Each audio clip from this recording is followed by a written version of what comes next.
नमस्कार, सबसे पहले तो आपको बहुत-बहुत बधाई कि अभिनव रंगमंडल 41वें वर्ष में प्रवेश कर चुका है। पहला ही प्रश्न ये है कि इस बार आपका जो समारोह हो रहा है, वो रंग बहरूल के नाम से हो रहा है, मतलब बहरूल इस्लाम पर केंद्रित है। तो आपका जो ये निर्देशक को केंद्रित रख कर के जो समारोह होता है, उसके पीछे का उद्देश्य क्या है सर? देखिए, मैं जैसा कि आप जानते हैं कि वर्ष में 2 नाट्य समारोह करता हूँ। एक नाट्य समारोह ऐसा होता है जिसमें अलग-अलग निर्देशक होते हैं। दूसरा नाट्य समारोह मैं जो करता हूँ वो निर्देशक पे केंद्रित करता हूँ और उसके पीछे मेरा सोचना और मेरा दृष्टिकोण ये है कि जो भी देश के अच्छे नाट्य निर्देशक हैं, जो देश में अच्छा काम कर रहे हैं, उनके काम को लोगों तक पहुंचना चाहिए। तो इसी दृष्टि को प्रतिपादित करने के लिए या सार्थक करने के लिए मैं ये समारोह निर्देशक पे केंद्रित करता हूं। तो ना अलग-अलग निर्देशकों के अलग-अलग नाटकों का समारोह जैसे कि आप पहले भी करते रहे हैं। नहीं, वो तो मैंने कहा ना कि मैं साल में 2 नाट्य समारोह करता हूं, जिसमें एक समारोह में 5-6 निर्देशकों के नाटक होते हैं। लेकिन दूसरा समारोह ये जो मैंने शुरू किया है, इसे मैं एक आदमी जो लगातार काम कर रहा है, मतलब जैसा कि आप जानते हैं कि मैं ज्यादातर उन्हीं निर्देशकों को बुलाता हूं जिनने इस देश में अपने काम के जरिए अपनी एक पहचान बनाई है।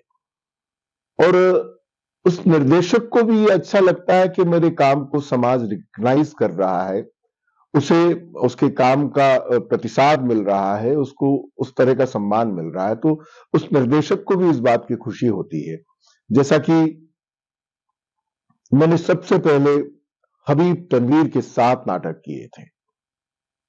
उसके बाद मैंने बंसी कोल के किए, तो बंसी कोल के नाटकों को देखकर इंदौर की जो जनता है, जो दर्शक हैं, वो चमत्कृत थे कि बहुत अच्छा समारोह हुआ था वो। और उसमें काफी महत्वपूर्ण लोग भी आए थे, जैसे अशोक वाजपेयी, ओमपुरी, कलापिनी कोमकली, अखिलेश वर्मा और भी बहुत सारे, वामन केंद्रे आदि आदि। तो जैसे कि इस समारोह में भी अभी प्रवीण शेखर आ रहे हैं, आलोक चटर्जी आ रहे हैं, संगम पांडे आ रहे हैं, जो उनके काम का मूल्यांकन करेंगे। तो उस निर्देशक को जिसके कि नाटक मंचित हो रहे हैं, इस बात का बड़ा अभिमान भी रहता है, उसे खुशी भी होती है कि मेरे नाटकों को समाज ने एक जगह दी है। तो यही सब कारण है कि मैं एक निर्देशक पे केंद्रित नाट्य समारोह भी आयोजित करता हूं। सर इस बार जो आपका जो समारोह हो रहा है रंग बहरूद उसकी जो तारीख है वो आपके जन्मदिन उसमें जन्मदिन की तारीख भी जो है तो इसके पीछे कोई विशेष कारण है? नहीं, कोई विशेष कारण नहीं है। मैं चूंकि मुझे उत्सव करना अच्छा लगता है और मैं उत्सवधर्मी आदमी हूं, तो इस बहाने मेरे जन्मदिन पे कुछ लोग इकट्ठा होंगे, हम गपशप करेंगे, बातें करेंगे। ये एक कारण था कि मैंने इसको 15, 16, 17 जनवरी तय किया, क्योंकि 17 जनवरी मेरा जन्मदिन होता है और आ, इस के माध्यम से एक खुशी मैं अपने कलाकार साथियों के साथ बांटना चाहता हूं। सर जो रंग बहरूल हो रहा है बहरूल इस्लाम जो है उनके पर केंद्रित है तो उनके बारे में कुछ बताइए आप। बहरीन एक बहुत अच्छे इंसान हैं, काम भी उनका बहुत अच्छा है, पूर्वोत्तर का महत्वपूर्ण नाम है।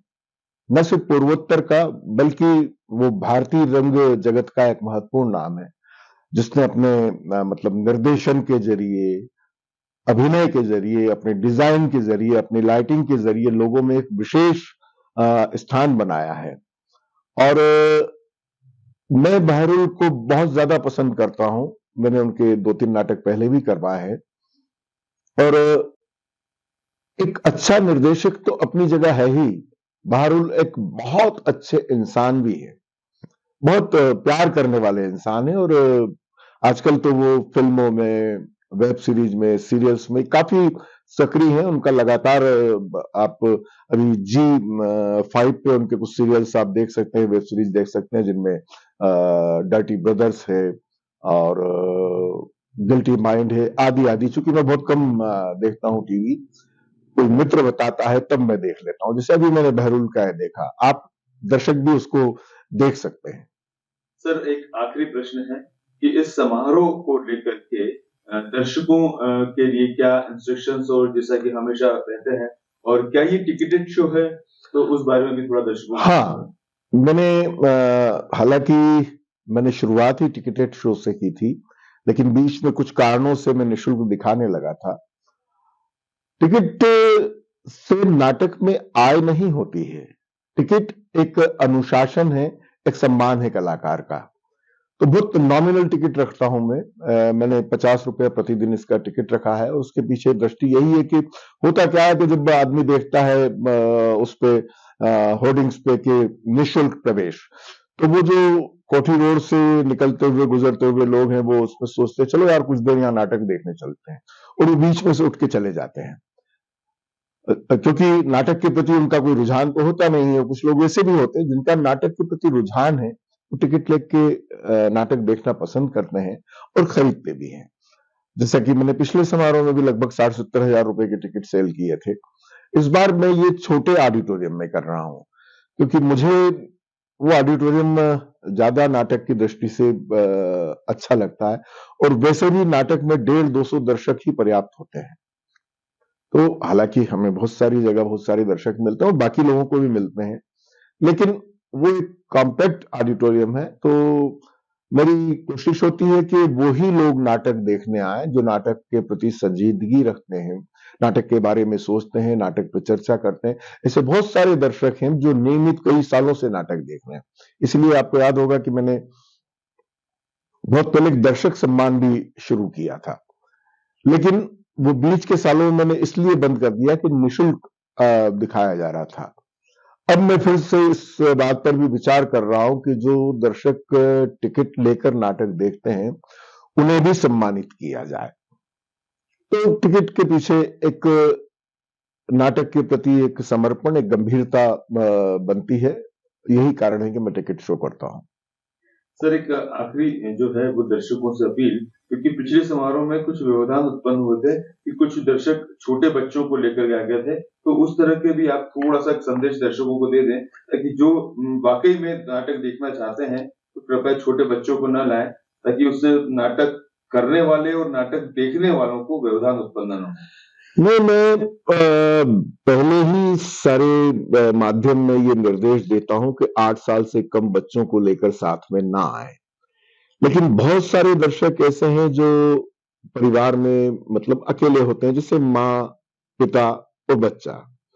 तो उनकी समस्या ये होती है कि वो बच्चे को कहाँ छोड़े, और उनकी इच्छा होती है कि नाटक भी देखें। हालांकि मैं इस माध्यम से भी ये कहना चाहूंगा कि बच्चों को आप साथ में ना लाएं, क्योंकि बच्चे नाटक में व्यवधान पैदा कर देते हैं। कई बार बच्चों का दोष नहीं है, वो तो एक बाल सुलभ मन है, वो कब हंसेगा कब रोएगा इसके बारे में आप कुछ नहीं कह सकते। लेकिन आप कोशिश करें कि आप अपने बच्चे को कहीं छोड़ के आए और नाटक देखें, क्योंकि बच्चों की किलकारियां और बच्चों का रोना और ये सब नाटक में व्यवधान तो पैदा करता ही है। सर, कई शहरों में इस समस्या से मतलब समस्या का सुलझाव या हल निकालने के लिए उन्होंने कुछ समय के लिए सर वो चाइल्ड केयर टेकिंग टाइप का भी ऑप्शन किया है। तो क्या हमारे शहर में ये संभव है कि बाहर कहीं ऐसा कुछ बच्चों के लिए कोई केयर टेकर हो जो बच्चों का ध्यान रखे, उनके साथ में खेल वेल करे, और तब तक उनके माता पिता दर्शक जो है वो नाटक देख पाए या नाटक का आनंद ले पाए? देखिए, हमारे मालवा क्षेत्र का रंगमंच इतना समृद्ध नहीं है कि इस तरह की व्यवस्था कर सके। अब मैं आपको आज ही की बात बताता हूं। जब मैंने ये समाचार भेजा तो एक अखबार ने मुझे मैसेज किया कि चूंकि आपका समारोह कमर्शियल है, इसलिए हम इसको अखबार में जगह नहीं दे सकते। मुझे ये समझ में नहीं आता कि अखबार में काम करने वाले लोग 50 रुपए की टिकट को कमर्शियल मांगते हैं। कितने दर्शक आते हैं? 100, 125, 150, कितना टिकट बिकता है? एक टीम जब अपने घर से निकलती है, आपके शहर तक पहुंचती है, तो एक टीम पे कितना खर्च होता है, और हर काम के लिए सरकार पैसा तो देती नहीं है ना। ये मैं अपने प्रयासों से करता हूं। सौभाग्य से मुझे इस समारोह के लिए उत्तर मध्य क्षेत्र सांस्कृतिक केंद्र और संगीत नाटक अकादमी का सहयोग मिल जाता था।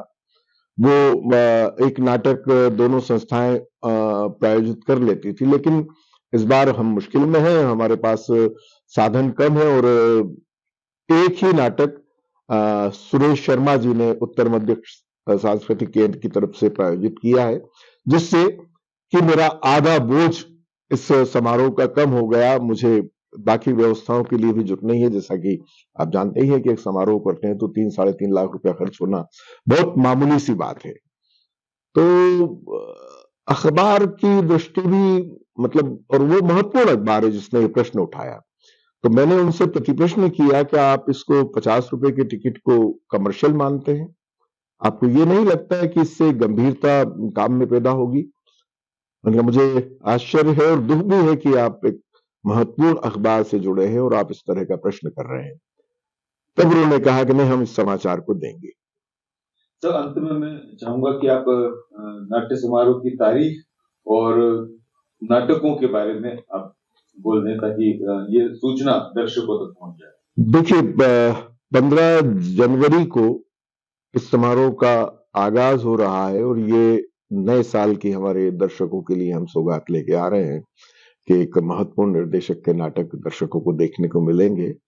तो 15 जनवरी को जहाँपाल सात्र का लिखा हुआ नाटक है, जिसका अनुवाद बहरुल इस्लाम ने ही किया है।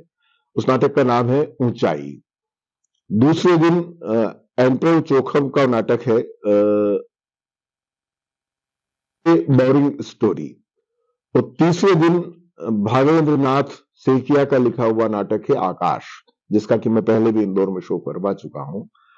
तीनों ही नाटकों का नाट्य अनुवाद और निर्देशन बहरुल इस्लाम ने ही किया है।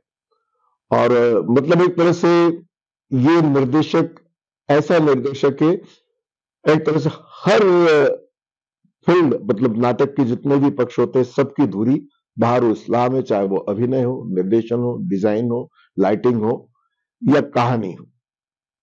ये 3 नाटक हैं और नाटक बहुत अच्छे हैं। मैं शहर के और शहर के आसपास के कलाकारों से भी अनुरोध करूंगा कि इस नाटक को आकर देखें, तीनों नाटक को, जिससे कि आपको सीखने को मिलेगा। और दर्शकों से भी मैं कहता हूं कि अधिक से अधिक संख्या में इस नाट्य समारोह को देखने आए, तो आपको एक नए तरीके का, नई दृष्टि का काम मिलेगा पूर्वोत्तर के रंग निर्देशक बहरुल इस्लाम का। धन्यवाद सर, इतना समय देने के लिए। और मैं फिर से शुभकामना देना चाहूंगा अभिनव रंगमंडल को कि जिस तरह 41 वर्ष की यात्रा अभिनव रंगमंडल ने पूर्ण की है, वैसे ही 1000 वर्ष की यात्रा पूर्ण करे और दर्शकों तक अच्छे नाटक और कला प्रेमियों तक कुछ न कुछ नया पहुंचाते रहें। धन्यवाद सर। धन्यवाद भूषण।